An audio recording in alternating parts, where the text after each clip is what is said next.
uwitwa Inshuti Ezekiel uzwi muri social media nka Mpanoyimana wafashwe akekwaho gusambanya kugahato RiB.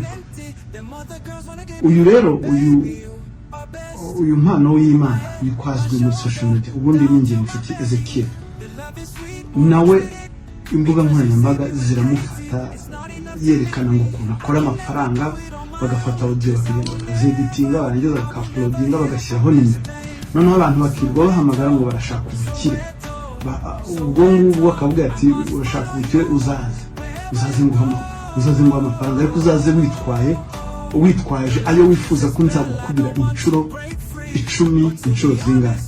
Ubwo rero hariho abagenda hari aho abanza agasambanya yavuze akatwana amafaranga akababwira ko imbaraga afite zikuri kuzimu. Ibyo byose ni ibyamamazo. Yatawe muri yombi ejo ku cyumweru njya mu tariki 27 akurikiranyweho icyaha cyo gusambanya kugahato ndetse no kwihisha ikintu cyundi hakoreshejwe uburiganya. Ibyo ni ibyaha iperereza riracyakomeje afungiye hano Kacyiru. Iperereza riracyakomeje ubwo ndakeka ko harimo abantu benshi bashobora kuba yarashutse. Mu mwanya mwiza niba wumvise iki kiganiro ukaba warashutswe na Mpanoyimana akubwira ko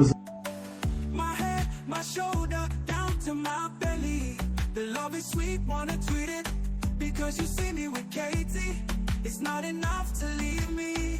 I can never do it on my own, 'cause I will never heal from this pain. Soweto, I must follow you wherever you go. Your love is a spell I don't want to break free, but to be honest, my baby, inside my heart, if you search it, you'll find a man that is willing to mend your broken heart if I hurt it.